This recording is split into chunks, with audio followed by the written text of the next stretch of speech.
चक्षुरुन्मीलितं येन तस्मै श्रीगुरवे नमः। नमः ओं विष्णुपदाय कृष्णपृष्ठाय भूतले श्रीमते भक्तिवेदांत स्वामिने इति नामिने। नमस्ते सारस्वतीदेवे गौरवाणी प्रचारिणे निर्विशेष शून्यवादी पाश्चात्योत्तारिणे कल्पतरुभ्यश्च कृपासिन्धु भैरवच पतितानां पावनेभ्यो वैष्णवेभ्यो नमो नमः। जय श्री कृष्ण चैतन्य प्रभु नित्यानंद श्री अद्वैत गदाधर श्रीवासादि श्री गौर भक्त वृंद। हरे कृष्ण कृष्ण कृष्ण हरे हरे, हरे राम राम राम हरे हरे। मुखम करोति वाचालं भजते चित्तमानंद माधव। श्री चैतन्य ईश्वर नमः ओं विष्णुपादाय कृष्णाय भूतले श्रीमते जगन्नाथ।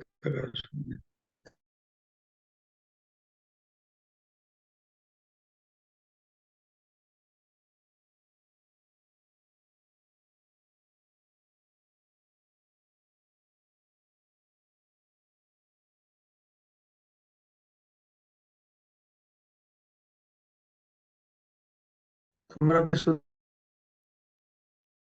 মহারাজ আপনার নেট একটু দুর্বল আছে মনে হচ্ছে। শুনতে মহারাজ পাচ্ছ? দণ্ডবত প্রণাম। বলছি মহারাজ শোনা যাচ্ছে? হ্যাঁ, এখানে নেট খুব দুর্বল আছে আর মাঝে মাঝে বলছে রিকনেক্টেড। মহারাজ না হয় আপনার ক্যামেরা বন্ধ করে দিয়ে বললে কি ভালো হবে। কিরকম বারবার যাবে আসবে তাহলে তো হ্যাঁ সেটাই করে। ওটা বন্ধ করতে হবে। ক্যামেরা স্টপ ভিডিও দিলে বন্ধ হয়ে যাবে ওই অডিওর পাশে। এখন ঠিক আছে। হ্যাঁ, অডিও ক্লিয়ার আবার আছে মহারাজ, অডিও ঠিক আছে মহারাজ। আমি তো ক্যামেরা অফ করে দিয়েছি। হ্যাঁ এখন ঠিক আছে মহারাজ। ঠিক আছে, চলুক যতক্ষণ চলছে। এনে এই শ্লোকটি একটু কঠিন শ্লোক, সরল নয়। তাই আমি আজকে যা বলবো সব শুনতে থাকো। শেষে পুরো আলোচনার শেষে হয়তো বিষয়টা একটু সুস্পষ্ট হতে পারে। ঠিক আছে, 18 শ্লোক। ওম নমঃ ভগবতে বাসুদেবায়, ওম নমঃ ভগবতে বাসুদেবায়, ওম নমঃ ভগবতে বাসুদেবায়। কালকে আমরা এই শ্লোকটা একটু পাঠ করেছিলাম। জ্ঞানম জ্ঞেয়ম পরিজ্ঞাতা ত্রিবিধা কর্ম চোদনা, করণম কর্ম কর্তা ইতি ত্রিবিধা কর্ম সংগ্রহ। প্রথম লাইনে তিনটে কথা বলা হয়েছে, দ্বিতীয় লাইনে তিনটে কথা বলা হয়েছে। প্রথম লাইনে বলা আছে জ্ঞান জ্ঞেয় আর জ্ঞাতা। জ্ঞান মানে সেই প্রসেস, সেই প্রণালী যার দ্বারা কিছু জানা যায় তাকে হলো জ্ঞান। জ্ঞেয় মানে কি, যাকে জানা যাবে, সে জ্ঞাতব্য বিষয় হচ্ছে জ্ঞেয়। জ্ঞাতা বা পরিজ্ঞাতাকে না যে জানে, অর্থাৎ তিনটে জিনিস, ত্রিবিধা, তিনটে জিনিস, জ্ঞাতা জ্ঞেয় জ্ঞান। যার দ্বারা জানা যাবে, যাকে জানবে, যে জানবে।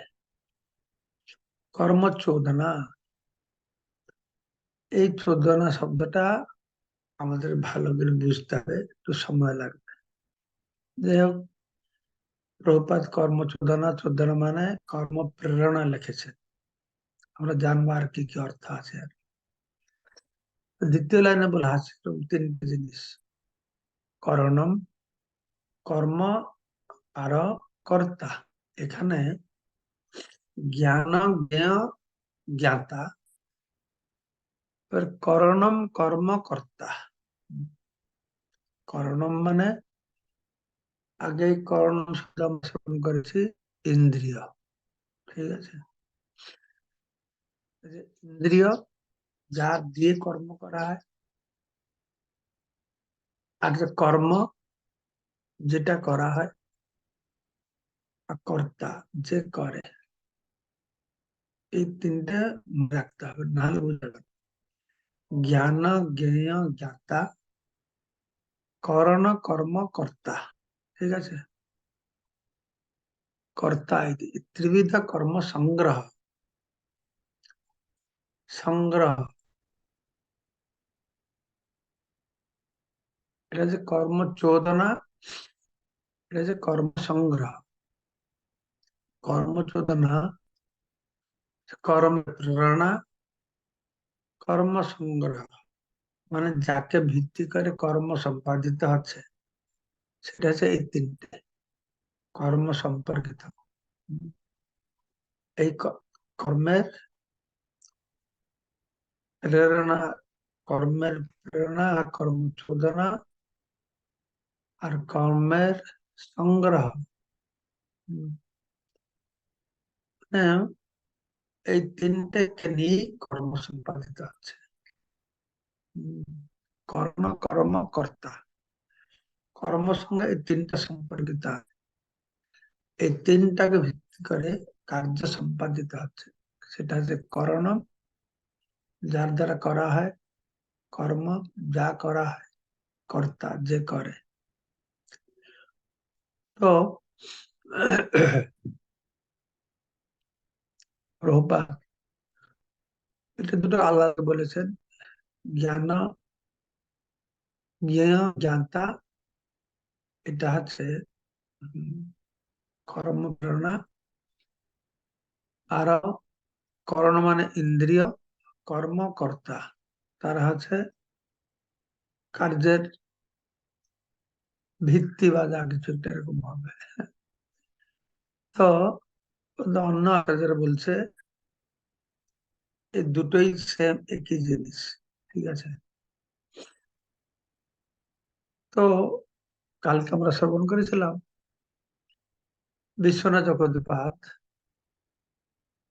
এটাকে বেশিটা আমি দেখছি এর উপরে চর্চা করেছেন, করেনি তা নয়, করেছেন লম্বা, এটা আমরা শ্রবণ করি একটু। তো তিনি বলছেন এই সাত্বিক ত্যাগ, আমাদের তো ত্যাগ কথা শুরু হলো সন্ন্যাস আর ত্যাগের কথা। সন্ন্যাস কি ত্যাগ কি আমরা জানলাম, শেষে জানলাম যে সন্ন্যাস ত্যাগ একই জিনিস। হম, সন্ন্যাস মানে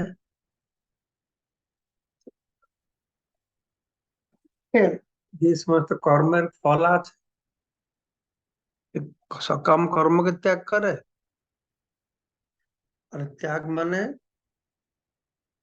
আহ সকাম কর্ম করে এই ফলটাকে ত্যাগ করে, তাই তো। তো এখানে বলা হচ্ছে যে সাত্বিক ত্যাগ বা সন্ন্যাস যে বর্ণনা করা হলো, এই সাত্বিক ত্যাগটা আছে কার জন্য, না জ্ঞানীদের জন্য। তো ভক্তরা তারা কি করে, তারা কর্মযোগকে পরিত্যাগ করে, অর্থাৎ ভক্তি স্তরটা সকাম কর্ম, নিষ্কাম কর্মের ঊর্ধ্বে। আমরা শুনেছি প্রথমে শাস্ত্র বিহিত সকাম কর্ম করব, তারপরে এই সকাম কর্মের ফল ভগবানকে অর্পণ করে নিষ্কাম কর্ম করব, তারপরে যে কার্যকলাপ হবে সেটা সকাম কর্ম নয়, নিষ্কাম কর্ম নয়, সেটা ভক্তি, ঠিক আছে। কালকের শ্লোক আমরা ভাগবত শ্রবণ করেছিলাম। আজ্ঞায় গুণান দোষান ময়াদিষ্টান অপি শোকান ধর্মান সন্তর্য য সর্বান মাম ভজত সত্য সত্যম। যে শাস্ত্রে যে বিভিন্ন প্রকারের কর্তব্য কর্ম সম্পর্কে বলা হয়েছে, যে সাধারণ ধর্মকর্ম কথা বলা হয়েছে, অনুমোদন করা হয়েছে। শাস্ত্রে কি একটি ধর্মকর্ম কথা বলা হয়েছে? নানা শাস্ত্র নানা কথা বলছে। শ্রুতি বিভিন্ন, নাসা ও ঋষির মতন ভিন্ন। শ্রুতি শাস্ত্রতে বিভিন্ন রকমের কর্তব্যের কথা বলা হয়েছে। বিভিন্ন প্রকারের বৈদিক শাস্ত্রে বিভিন্ন প্রকারের শাস্ত্র কর্তব্য কর্ম বলা আছে।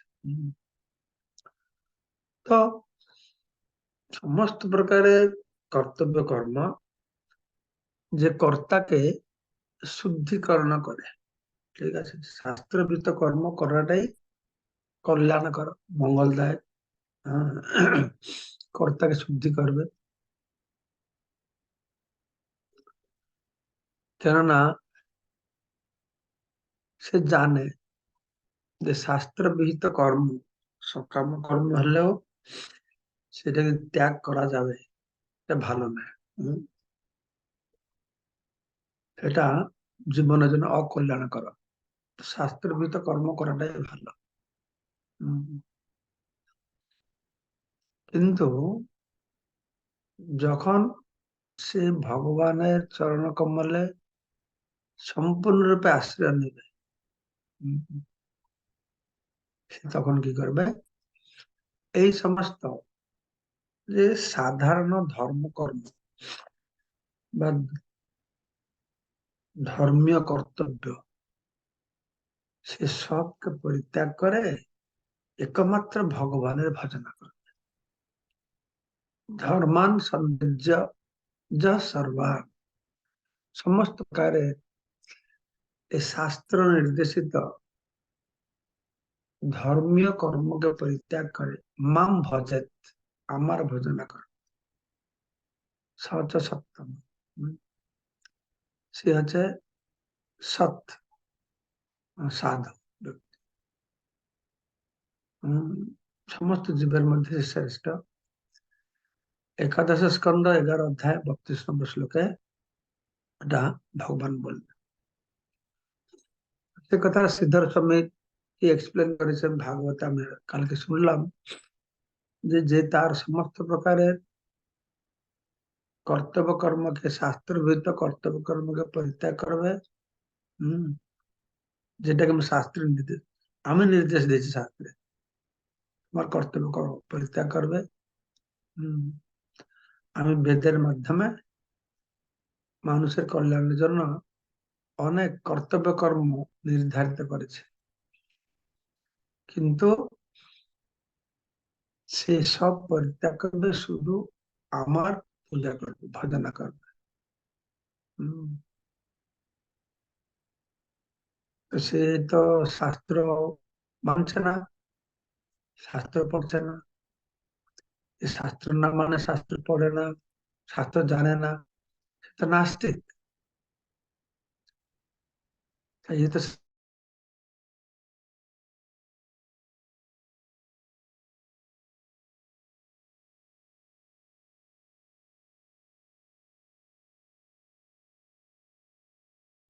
এই যে নাস্তিক না, তা নয়। ব্যাপার হচ্ছে সে জানে ভালোভাবে যে শাস্ত্র বর্ণিত ধর্মীয় যেসব নীতি নিয়ম রয়েছে, সেগুলি পালন করা ভালো। সেগুলি পালন করলে কি হবে? কি লাভ হবে? না শুদ্ধতা লাভ হবে। এবং পক্ষান্তরে সেটাও জানে যে শাস্ত্র ফলো না করলে সে পাপ হবে। শাস্ত্র ফল পাপ হবে। তা সত্ত্বেও ভক্ত সেসবকে পরিত্যাগ করবে। কেন? না, তার দৃঢ় বিশ্বাস আছে আমার উপর। যে কৃষ্ণ ভক্তি করলে সর্বকর্ম কৃত হবে। সে কি করবে? এই ধর্ম অধর্ম পাপ পুণ্য এইসব দেখতে গেলে ভক্তি থেকে মনটা বিক্ষিপ্ত হয়ে যায়। সেই জন্য এইসব বিচার না করে সে একমাত্র আমার ধ্যান করবে, আমার উপাসনা করবে, বাস হয়ে গেল। হম। তো এখানে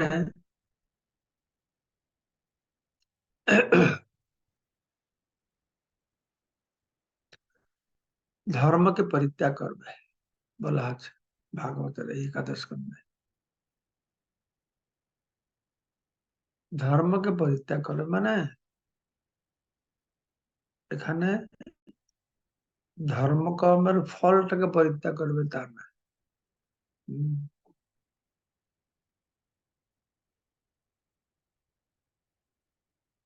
এটা ধর্মকে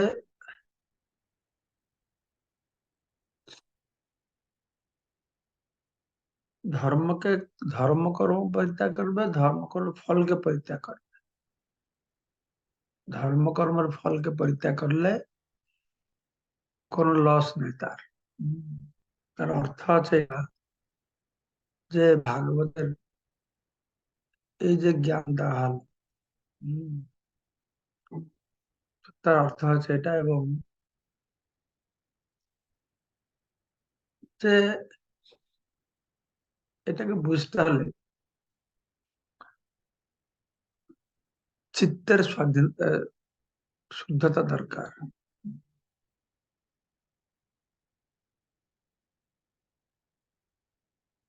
ভাগবতের অর্থকে বুঝতে হলে এবং ব্যাখ্যাকারীদের ব্যাখ্যাকে বুঝতে হলে চিত্তশুদ্ধি দরকার। চিত্তশুদ্ধি না হলে কি করে বুঝবো? যেরকম আমি আত্মা, এটা জানা তো আত্মজ্ঞান। তো আমরা তো সবাই জানি আমি দেহ নেই, আমি আত্মা। এটা কি হয়ে গেল? শুধু মুখস্থ করলে, শুনলে, মুখে বললে হয়ে গেল? আমি দেহ নয়, আত্মা একাডেমিক্যালি জানা একটা জিনিস, আর সত্যি সত্যি জানা আরেকটা জিনিস। এই সত্যি সত্যি জানাটা কখন হবে? আর চিত্ত শুদ্ধি হলে হবে। এক্ষুনি যে আমরা জানি, এটা পথিগত বিদ্যা হিসেবে জানি, কিন্তু আসল জানাটা কখন হবে? আর চিত্ত শুদ্ধি হলে হবে। চিত্ত শুদ্ধি কি করে হবে? সেটা আগে আমরা অনেকবার আলোচনা করেছি। নিষ্কাম কর্মের দ্বারা চিত্ত শুদ্ধি হবে। ঠিক আছে? মানে যার কর্মটা যতটা নিষ্কাম, তার চিত্ত শুদ্ধি ততটা হবে। হম। আর যার মধ্যে চিত্ত শুদ্ধি যতটা হবে, তার মধ্যে আত্মজ্ঞান ততটা প্রকাশিত। খুব সরল। নিষ্কাম কর্ম দ্বারা চিত্ত শুদ্ধি হবে।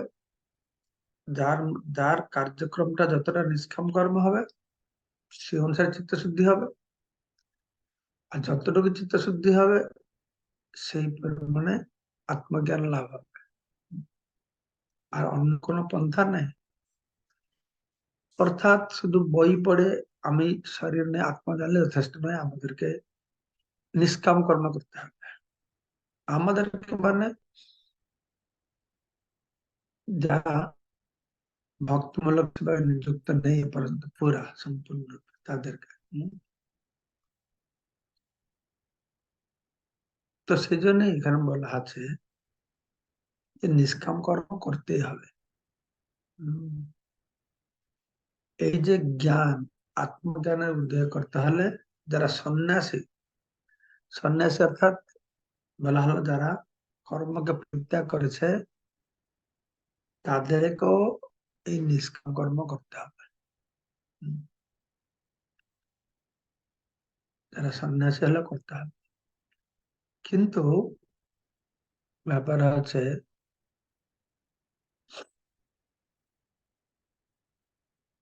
যারা এই নিষ্কাম কর্ম করে, কর্মযোগে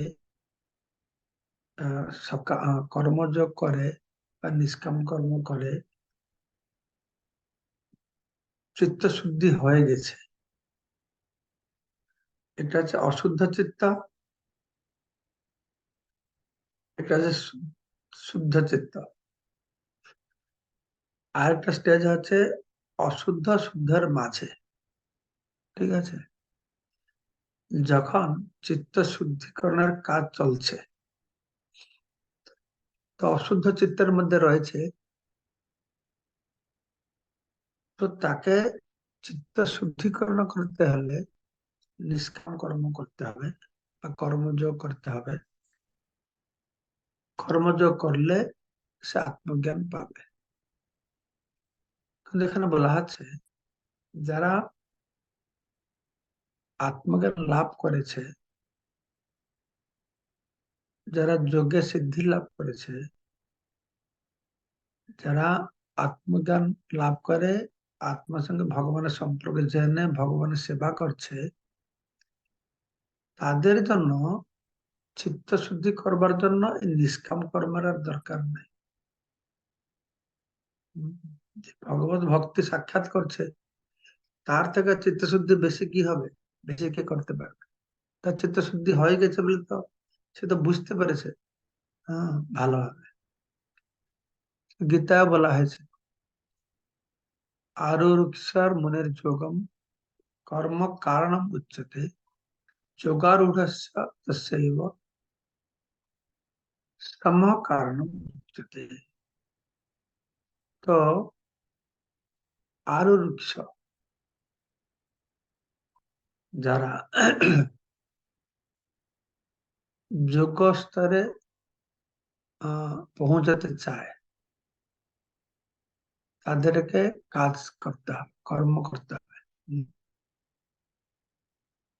কিন্তু যারা যোগে সিদ্ধি লাভ করেছে, তখন আর কর্ম করতে হবে না।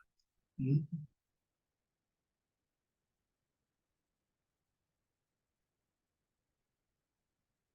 তখন সে সিদ্ধি লাভ করেছে। ভগবত গীতা 6ষ্ঠ অধ্যায় 3 নম্বর শ্লোকে বলা হয়। পুনশ্চ 3য় অধ্যায় 17 নম্বর শ্লোকে বলা হয়েছে যত আত্মরতি এব সদ আত্মতৃপ্তশ্চ মানবঃ আত্মনি এব সন্তুষ্টঃ তস্য কার্যম ন বিদ্যতে। তারও কার্য নাই। কার কার্য নাই? যত আত্মরতি, যে আত্মাতেই রমণ করছে, হম, আত্মাতেই সন্তুষ্ট, আত্মাতে আনন্দ পাচ্ছে, সন্তুষ্ট নাই, আত্মা আত্মাতে সন্তুষ্ট পাচ্ছে,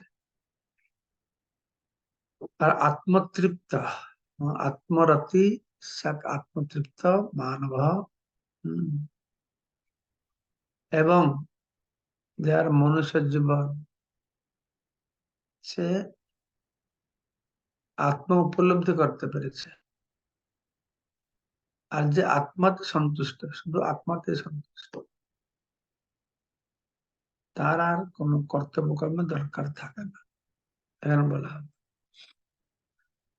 কিন্তু ভক্তি আমরা অনেকবার শুনেছি, ভক্তি হচ্ছে সম্পূর্ণ স্বাধীন, অনন্যাপেক্ষা। ভক্তি কারোর অপেক্ষা করে না। ভক্তি জ্ঞানের অপেক্ষা করে না, কর্মের অপেক্ষা করে না, যোগের অপেক্ষা করে না, কারোর অপেক্ষা করে না। ঠিক আছে? তো উম, ভক্তি হচ্ছে শ্রেষ্ঠ, অনন্যাপেক্ষ, সব থেকে শক্তিশালী। ভক্তি চিত্ত শুদ্ধিকরণ উপর নির্ভর করে না, কেননা সবকিছু শুদ্ধি হলে কাজ করবে, কিন্তু ভক্তিটাই শুদ্ধি করবে। অন্য যা কিছু করবে প্রথমে শুদ্ধ হবে, তারপরে করবে হরিনাম। হরিনাম কি করতে হয়? শুদ্ধ হয় হরিনাম করতে হবে, না হরিনাম করলে শুদ্ধ হবে? হরিনামটা কি? কর্ম, না জ্ঞান, না ধ্যান, না ভক্তি? হরিনাম করা আছে ডাইরেক্ট ভক্তি, ভাগবত অধ্যয়ন করা ডাইরেক্ট ভক্তি। তো ভক্তি কর্ম জ্ঞান ধ্যান উপরে নির্ভর করে না। ভক্তি করলে চিত্ত শুদ্ধি হবে। ভাগবতে যেরকম বলা হয়েছে, বিক্रीडितम ব্রজবধূভি ইদম চ বিষ্ণু শ্রদ্ধান্বিতঃ শৃণুয়াৎ অথবা বর্ণয়েৎ চ ভক্তিং পরং ভগবতি পরিলভ্য কামম হৃদরোগম असौ अपहनति अचिरेण धीर। হৃদরোগ, আমাদের হৃদয়ের রোগটা কি? না কাম। এই কাম অচিরেণ অপহন। হৃদয়ের মলিনতাটা কি? হৃদয়ের মলিনতাটা হচ্ছে কামনা বাসনা না? অনাদি কামনা বাসনা, কামনা বাসনাটা তো হৃদয়ের ময়লা, অভদ্র, তারপরে অনর্থ, এগুলো হচ্ছে এই কামনা বাসনা, কাম। হৃদরোগম, কামম হৃদরোগম। হৃদয় কলুষিত হয়েছে বা হৃদয়ের রোগ হচ্ছে কাম। আশু অপহরণ, অতি সত্বর এটা দূরীভূত হয়ে যাবে অচিরে। তো কিভাবে হবে? না বিক্রীড়িতং ব্রজবধূভির ইদম চ বিষ্ণু, যারা শ্রদ্ধান্বিত যা শুনয়া অথবা বর্ণায়, শ্রদ্ধা সহকারে শ্রবণ করবে অথবা বর্ণনা করবে। কি? না ব্রজবধূভির, ব্রজবধূ, ব্রজগোপিকারা, বৃন্দাবনের গোপীরা যেভাবে তারা ভগবান সঙ্গে খেলার ছলে লীলা বিলাস করেছেন, ব্রজগোপীদের লীলার কথা যদি শ্রবণ করা হয় তাহলে কি হবে? ভক্তিং পরাং ভগবতী পরিলভ্য, সে ভক্তি পাবে।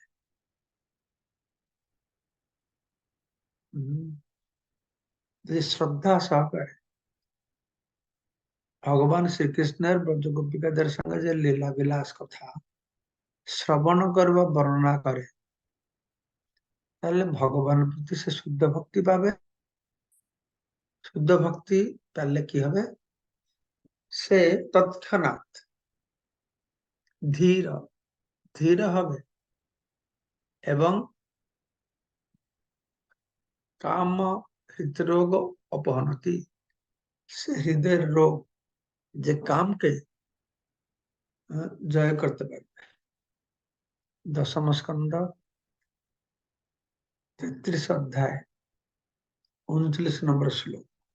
ঠিক আছে, তো আমরা এই কথা আগামীকালকে আবার সব কন্টিনিউ করবো। তোমরা মনে রাখো, এই শ্লোকের তাৎপর্য বর্ণনা আমরা অর্ধেক করছি, নেক্সট শ্লোকে যাব না কালকে। এই শ্লোকে, কারণ এই শ্লোকটা একটু বুঝতে কঠিন আছে, তাই সম্পূর্ণ আচার্যদের ব্যাখ্যা শ্রবণ করলে আমাদের বুঝতে একটু সহজ ধরতে পারবো সেটা। ঠিক আছে, কোনো প্রশ্ন নেই, যদি কমেন্ট দেবে কমেন্ট দিতে পারবো স্যার, প্রশ্ন করবো।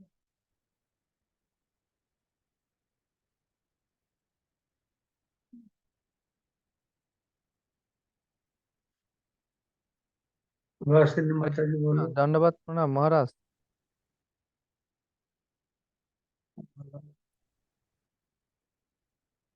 बोलो भुवनेश्वर को बोलो।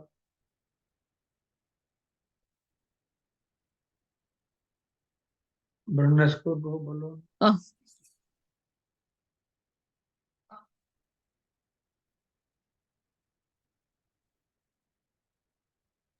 হরে কৃষ্ণ, ধন্যবাদ। মিউট করে বলতে থাকা, হ্যাঁ। আর আপনি হুম। বলছিলেন যে ভক্তি কোনো কিছুর অপেক্ষা করে না, জ্ঞান কর্ম কোনো কিছুর অপেক্ষা করে না। কিন্তু আবার একটা শ্লোক আছে না শাস্ত্রে, যে শ্রুতি স্মৃতি পুরাণাদি পঞ্চরাত্র বিধিং বিনা ঐকান্তিক হরির ভক্তি উৎপত্তি কল্পতে। ভক্তি যদি শাস্ত্রের নির্দেশ অনুসারে না হয়, তাহলে সেটা সমাজে উৎপাতের সৃষ্টি করে। তাই এই বিষয়টা আমরা কিভাবে নিতে পারি?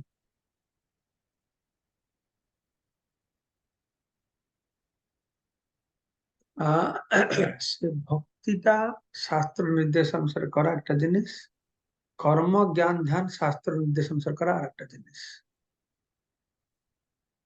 বুঝতে পেরেছ? না মহারাজ, বুঝতে পারিনি। কর্ম জ্ঞান ধ্যান উপর নির্ভর।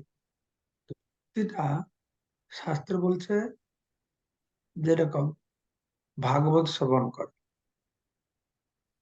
এটা কর্ম জ্ঞান না ধ্যান না ভক্তি, কোন এটা? তো ভক্তি। কোনটা এটা? ভক্তি। বাস। ভক্তি। এই ভক্তি করতে হলে অর্থাৎ ভাগবত পাঠ করতে হলে আমরা চিত্ত শুদ্ধি করব, তারপর ভাগবত পাঠ করব, এরকম অপেক্ষা করে না।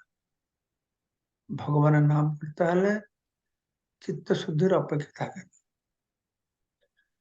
ঠিক আছে? শাস্ত্র নির্দেশে যে বলা হয়েছে, শাস্ত্র নির্দেশিত কর্তব্য কর্ম প্রতি তার আর কোনো ইয়ে থাকে না, বা শাস্ত্র নির্দেশিত ধর্মীয় কার্যকলাপের অপেক্ষা থাকে না। ঠিক আছে? হ্যাঁ। কিন্তু ভক্তি অবশ্যই সে শাস্ত্র ভিত্তিতে ভক্তি করবে, মন গড়া ভক্তি করবে না, মন গড়া ভগবান তৈরি করবে না, মন গড়া মন্ত্র তৈরি করবে না, মন গড়া একটা পন্থা তৈরি করবে না। সে তো শিখবে গুরুর কাছ থেকে, সাধুর কাছ থেকে। ঠিক আছে? ওকে, সুভাষিনী মাতাজি।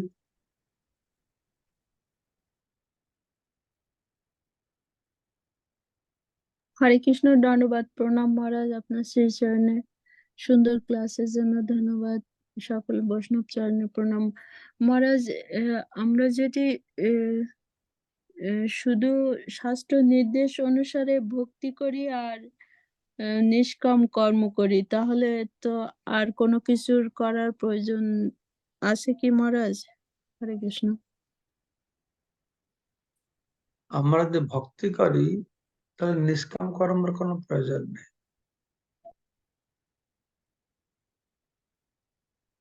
ভক্তি করলে নিষ্কাম কর্ম করতে হয় না। কেননা নিষ্কাম কর্ম অর্থ কর্ম করে ফলটা ভগবানকে দাও। ভক্তি মানে ভগবানের উদ্দেশ্যে কর্ম করা। পার্থক্য বুঝতে পেরেছেন? হ্যাঁ যদি মহারাজ, নিষ্কাম কর্ম করা হলো কোনো কিছু কর্ম করে কর্মের ফলটা ফলটাকে ভগবানকে দেওয়া বা ভগবানকে দেওয়া, ভগবানের উদ্দেশ্যে। আর ভক্তি করা হলো ডাইরেক্ট ভগবানের সেবা করা। হম, যেরকম ভগবানের আরতি করছে, ভাগবত পাঠ করছে, জপ করছে, এটা কি হবে? এটা কি কর্মফল ভগবানকে দিচ্ছে না ভগবান যেন করছে? ভগবানের জন্য করছি। এটা হচ্ছে ডাইরেক্ট ভক্তি। আর মহারাজ এই যারা এটা জ্ঞাতা, হরে কৃষ্ণ, এই জ্ঞাতা বলুন অর্থ বলুন। কি হবে মহারাজ? এই জ্ঞান মানে যে প্রণালীর দ্বারা হলো আমরা জানতে পারি সেটা জ্ঞান, আর জ্ঞে হলো যাকে জানা যায়। আর জ্ঞাতাটা কি মহারাজ? এই যে জ্ঞাতার যার দ্বারা জানা যায় সেটা, না অন্য কিছু মহারাজ? না না, যে জানে, যে জানে, যে জানে তাকে বলে জ্ঞাতা, যার ও যে সম্পর্কে জানা হয় জানে। তাকে বলে জ্ঞান, যার দ্বারা আমরা কিছু জ্ঞান লাভ জানি তাকে বলে জ্ঞান। ঠিক আছে? ঠিক আছে মহারাজ, বিদ্যুৎ ধন্যবাদ। প্রভু বলুন, বিদ্যুৎ প্রভু বলুন।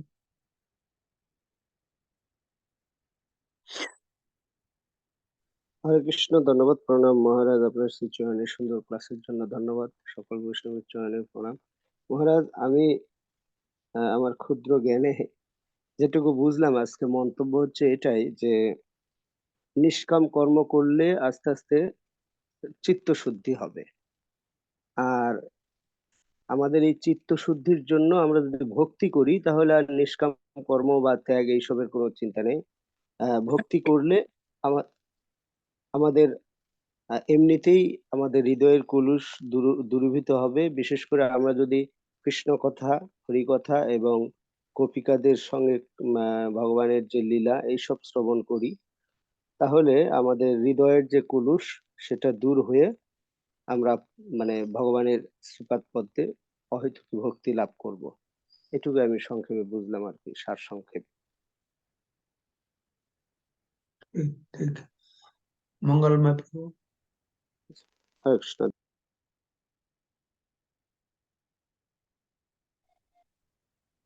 हरे कृष्ण महाराज, धन्यवाद प्रणाम। महाराज শুনে যাচ্ছেন মহারাজ?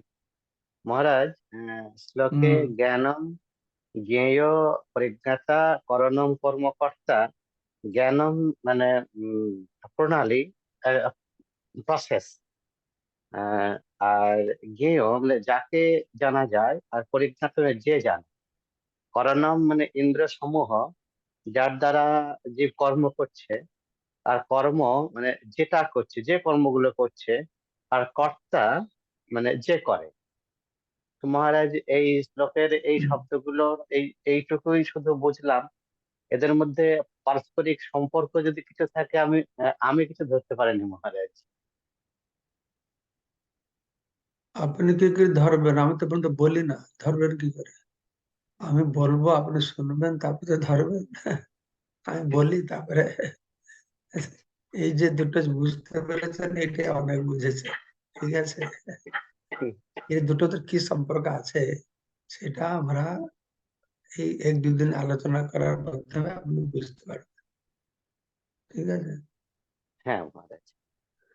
তারপরে শান্তি প্রিয় জানাকি মাতাজি বলুন। হরে কৃষ্ণ মহারাজ, আপনার শ্রীচরণে প্রণাম জানাচ্ছি। মহারাজ, অনেক সুন্দর ক্লাসের জন্য অনেক ধন্যবাদ। মহারাজ, আমার প্রশ্ন হচ্ছে যে আপনি বলেছেন যে আমাদেরকে মানে প্রাথমিক পর্যায়ে নিষ্কাম কর্ম করব। তো ভগবত ভক্তির ক্ষেত্রে হচ্ছে যে মানে আমাদের ভগবত ভক্তির পন্থাটাই হচ্ছে শুদ্ধিকরণের পন্থা। এই ক্ষেত্রে আমাদের কোনো মানে শুদ্ধ হয়ে তারপর করতে হবে, এরকম আপনি জব এবং অন্যান্য অনেকগুলো উদাহরণ দিয়েছেন। অনেক ধন্যবাদ মহারাজ, আমার কাছে এটা ক্লিয়ার হয়েছে। তো আমার প্রশ্ন হচ্ছে যে মানে কোন পর্যায়ে গেলে মানে কেউ কি এটা উপলব্ধি করতে পারবে যে তার কর্তব্য কর্ম সেটা সে ভগবানের সন্তুষ্টির জন্য সে যদি করে তাহলে তার কর্তব্য কর্ম যেগুলো সেগুলো সে না করলেও চলবে। এরকম কি কোনো পর্যায়ে আছে না করতে করতে তার ভিতরে উপলব্ধি হবে? মহারাজ, আমি কি আমার প্রশ্নটা বুঝাতে পেরেছি?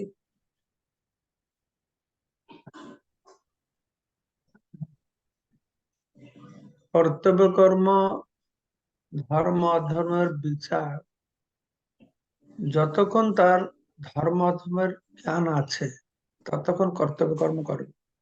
যখন ভগবত ভক্তিতে অত তন্ময় হয়ে যাবে, তার বাহিরের আর ধর্ম অধর্ম বিচার বোধ নাই, ঠিক আছে, তখনই সে বাদ দিতে পারে। যতক্ষণ ধর্ম অধর্ম বিচার আছে তখন বাদ দেবে না। যখন সে উন্নত স্তরে সে পৌঁছে যাবে, স্থাবর জঙ্গম দেখে না দেখে তার মূর্তি সর্বত্র হয় তার ইষ্টদেব স্ফূর্তি, তখন সে বাদ তো দেবে না, তার বাদ দেওয়ার প্রশ্ন নাই। সে মানে ভক্তিতে অত লীন হয়ে থাকবে, এই কর্তব্য কর্মের জ্ঞানেই তার থাকবে, এটা উন্নত স্তরে। তো আমাদের মতন আমরা যারা আছি, আমাদের ক্ষেত্রে আমার যা মনে হয়, আমরা মিক্স, আমাদের কর্তব্য কর্ম করতে হচ্ছে, নিষ্কাম কর্ম করতে হচ্ছে, আর ভক্তিও করতে হচ্ছে, তিনটে মিক্স ব্যবহার করছে।